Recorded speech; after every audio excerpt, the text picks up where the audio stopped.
Bonjour à tous et bienvenue sur Ligne de mire. Martin avec vous. Toujours un plaisir de vous retrouver. Un contenu légèrement différent aujourd'hui. Et avant de regarder les nouvelles qui ont attiré mon attention au niveau économique, j'en profite pour partager avec vous quelques images de mon dernier voyage, si vous le permettez bien, alors que j'ai eu l'occasion, dans le cadre de nos opérations forestières sur une des sociétés dont je suis fondateur, de me déplacer du côté du Yukon. Et le Yukon est la province la plus au nord-ouest de tout le Canada.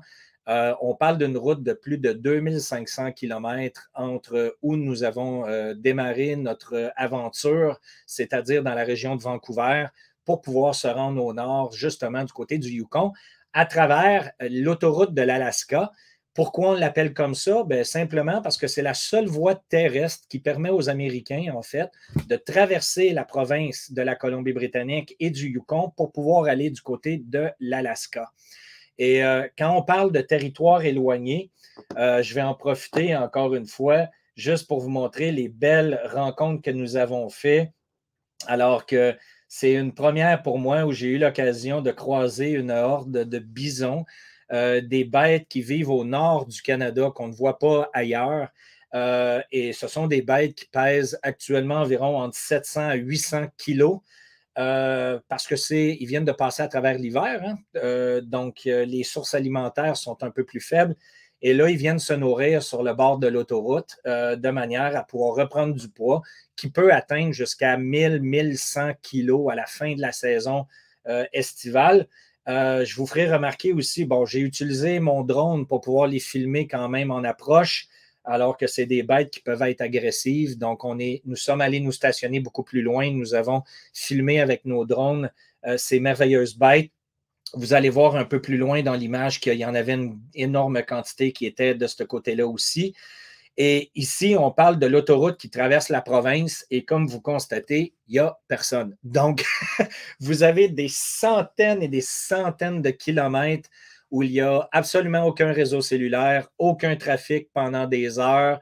Je peux vous assurer que la dernière chose que vous désirez, c'est avoir une avarie au niveau automobile ou frapper un animal parce que vous êtes laissé à vous-même pendant plusieurs heures. Il n'y a personne dans ces régions-là.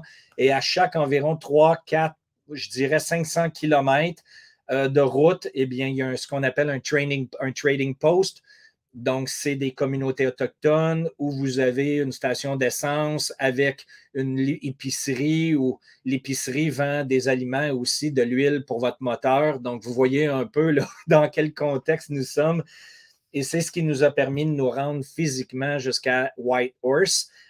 Pourquoi on n'a pas volé en avion au départ? C'est qu'on voulait laisser des équipements opérationnels pour nos opérations forestières qui auront lieu dans les prochaines semaines.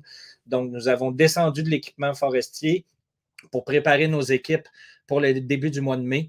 Et ensuite, nous avons rencontré nos partenaires autochtones qui sont résidents là-bas. Nous préparons aussi un projet du côté du Yukon. Et de tout ça, ensuite, lorsque ça a été complété, on a pris un avion, 2 heures et demie de vol. On est retourné du côté de Vancouver vers la maison. Donc, une super belle expérience pour moi, une belle façon de se retrouver en nature, très, très loin des vies sociales et des réseaux sociaux et de tout ce qui va avec. Mais c'était vraiment une superbe expérience. Et encore une fois, je vous souhaite d'avoir l'occasion de vous retirer un peu justement de la vitesse de la vie dans laquelle nous vivons en ce moment, avec tout le positif et bien sûr tout le négatif, et de tout simplement en profiter pour aller en nature, vous ressourcer. Ça fait terriblement du bien. Donc, si ce n'est pas déjà fait, je vous invite à télécharger notre e-book complètement gratuit. Le lien est dans le descriptif de la vidéo d'aujourd'hui. Excellente période pour vous préparer aux poussées haussières que nous allons voir dans le courant des prochaines semaines sur certaines classes d'actifs, n'est-ce pas? Et d'autant plus que là, on est en train de voir une accélération telle que je vous l'avais mentionné auparavant, là, de perturbations. Et c'est ce qu'on va regarder ensemble. Aussi, je vous invite à vous joindre à notre réseau Telegram si ce n'est pas déjà fait. C'est là où je suis le plus actif pour partager des informations avec vous sur le qui-vive, pardon. Et ensuite de ça, eh bien, on va passer directement aux informations que je voulais partager avec vous. Donc, Premier graphique qu'on regarde ensemble aujourd'hui, eh bien, simplement les revenus moyens générés des 500 plus grandes sociétés américaines. C'est ce qu'on appelle le Yearly Estimate du S&P 500. Comme vous constatez, on est chiffré actuellement dans les eaux de 219 milliards de dollars dans la période de mois d'avril 2023, alors qu'on avait un sommet à plus de 230 milliards de revenus qui ont été générés dans les eaux du mois de juin 2022. Donc, on a définitivement une diminution des revenus actuellement qui sont générés par les plus grandes sociétés américaines. C'est le premier constat. Le deuxième constat maintenant, c'est ce qu'on appelle les Credit Default Swap. J'en avais parlé il y a plusieurs semaines en arrière et là, la tendance se maintient avec des fortes poussées haussières. Écoutez, regardez le mouvement que nous sommes en train de voir. Les Credit Default Swap, en fait, sont une assurance contre un défaut de paiement sur les obligations américaines, donc sur les bons du Trésor. Donc, c'est tout simplement des traders qui spéculent sur la possibilité, en fait, du gouvernement américain de faire défaut sur leurs obligations. C'est quand même pas petit comme problématique. Et vous voyez clairement que là, on est en train d'atteindre des sommets. Et même si je vous présenterais un graphique bien avant 2008, je peux vous assurer que le mouvement que nous sommes en train de voir est de largement supérieur à tout ce qu'on a vu historiquement. Et il faut comprendre d'une façon ou d'une autre où les produits synthétiques, donc des produits dérivés que nous avons vus apparaître dans les marchés boursiers depuis les dernières années, eh bien, même si je recule en arrière, les Credit Default Swap n'existaient pas auparavant. Donc, même si je reviens en 1980, vous allez constater que le mouvement actuel sur les Credit Default Swap, qu'on appelle les CDS, sont vraiment, encore une fois, une image très claire de l'eau chaude dans laquelle le gouvernement américain et son économie se retrouvent actuellement. Donc, nous sommes vraiment dans une période de turbulence importante et je vous avise qu'encore une fois, j'ai une forte tendance à être très conservateur dans mon approche et vous le savez, vous me connaissez depuis longtemps. J'ai une tendance négative, en fait, de ma façon de voir les marchés parce que, évidemment, c'est ce que je vois avec mes yeux sur une base régulière, mais on est vraiment en train de voir l'accumulation de différentes nouvelles qui commencent à nous donner des informations sur le court terme. Donc, à surveiller potentiellement des mouvements de volatilité importants pour les 2, 3 prochains mois, parce que là, ça s'accumule. Ce n'est plus une ou deux petites mauvaises nouvelles. Là, c'est vraiment des nouvelles d'impact important. Et vous allez voir encore une fois quelques petits graphiques que je veux partager avec vous. La Fed actuellement qui est en train de limiter la quantité de liquidités qui circule dans les marchés. Donc, on est à moins 4 en fait sur le money supply. Et vous constatez que lorsqu'on a eu des mouvements négatifs, eh bien, c'est lorsqu'on a eu des crises relativement importantes. La dépression de 1921, on était descendu à moins 12 lors de la Grande Dépression des années 32-33. On a eu la crise de banque en 1870, on est quand même loin. Mais là, vous constatez que même en 2008, lorsqu'on a eu la crise, vous voyez clairement qu'il n'avait pas eu de mouvement aussi drastique, même en 2008, lors de la dernière crise économique, que ce que nous sommes en train de voir actuellement. Donc, il est évident pour ceux qui veulent bien le voir que tout ce qui est les marchés boursiers actuellement et les différents produits financiers, les algorithmes font un énorme travail à tenter de calibrer en fait les prix pour qu'il n'y ait pas, évidemment, là, une meute d'investisseurs qui se retirent tous en même temps. Mais même si on manipule les marchés, comprenez bien que c'est inévitable. Vous allez avoir des mouvements drastiques, comme on a vu des bank runs du côté de certaines banques, et ça va se poursuivre. Les nouvelles négatives s'accumulent et c'est inévitable qu'après un certain temps, on a un impact qui se crée dans le monde réel. Vous regardez maintenant au niveau des petites et moyennes entreprises privées, le niveau de défaillance, donc de faillite actuellement qui augmente depuis le début de 2023, bien au-delà de ce qu'on a vu même dans la période de COVID en 2020-2021.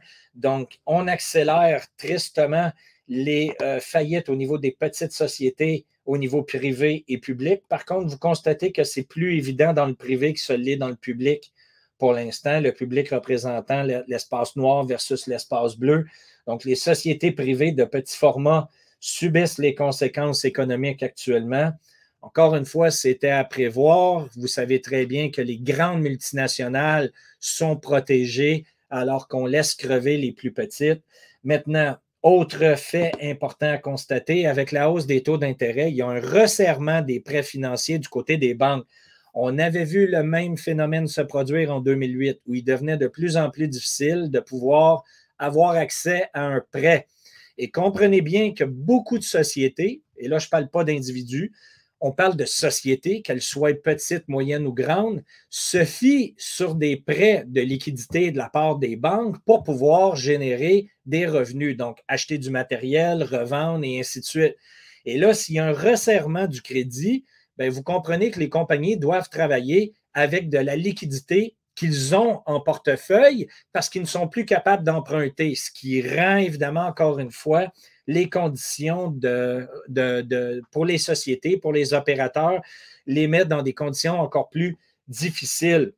Donc, on voit une augmentation, encore une fois, du nombre de sociétés de petites envergures qui ont de la difficulté à avoir accès à des prêts du côté du niveau bancaire. Maintenant, dans une autre ordre d'idée qui confirme tout ce qu'on avait discuté au fil des dernières semaines, eh bien là, on a une autre nouvelle où l'Argentine va commencer à payer en fait les importations chinoises en utilisant le yuan au lieu du dollar américain. Donc, on en parle depuis des semaines où on est en train de voir de plus en plus de pays mettre de côté en fait la devise du dollar américain pour la remplacer par une autre devise. Les Chinois ont clairement identifié, à même titre que les Russes et autres, qu'ils veulent adosser en fait des devises fiduciaires à de l'or physique, alors que le monde de l'Ouest, tel que l'Europe, le Canada, l'Australie et les États-Unis, nous poussent en fait tranquillement à vouloir aller vers des devises numériques contrôlées par l'État, qu'on appelle les CBDC. Et donc, ça va être intéressant de voir comment tout ça va se dérouler. Chose certaine, les pays du BRICS ont le vent dans les voiles alors qu'ils ont reçu, semble-t-il, plus de 19 demandes de nations différentes pour pouvoir aller de l'avant avec eux. Donc, comprenez bien qu'il y a des années en arrière, je vous avais parlé des deux empires qui étaient en train de se mettre sur pied. Vous avez l'empire du BRICS et vous avez l'empire américain et ses alliés.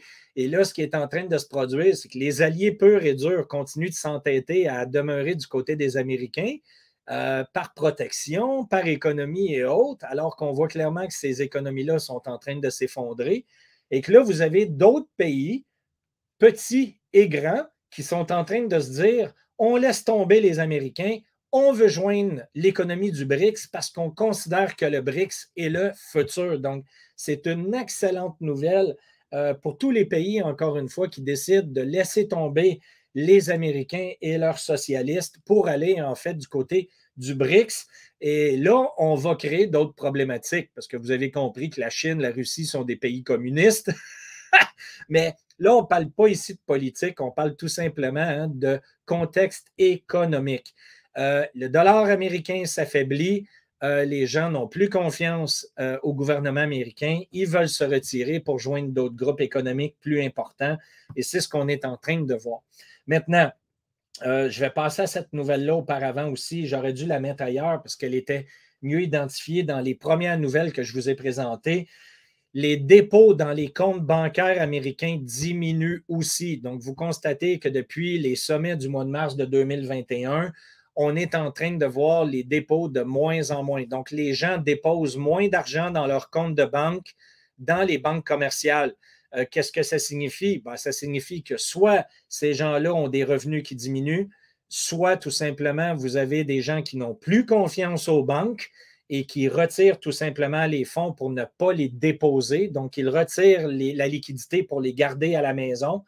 ou tout simplement, ils achètent d'autres matières, que ce soit des matières précieuses, des bitcoins et autres actifs potentiels. Donc, tout ça pour vous dire qu'encore une fois, il y a un ralentissement du côté de l'économie dans le secteur bancaire qui démontre clairement qu'il y a un manque de confiance et que les gens sont en train de retirer leur liquidité de leur compte de banque. Et tout ça, encore une fois, dans un contexte où, après avoir vu particulièrement du côté des sociétés technologiques et multimédia comme Facebook, Amazon, Google et autres, on a eu des pertes d'emplois importantes qui ont été annoncées au fil des derniers mois. Bien là, vous avez aussi vraiment des compagnies dans le secteur manufacturier qui sont en train de faire exactement la même chose. Donc, vous avez un des géants qu'on appelle 3M qui coupe 6 000 emplois, incluant des emplois fortement rémunérés, donc des postes exécutifs. Et là, on est en train de voir justement tout ça en train d'être ébranlé.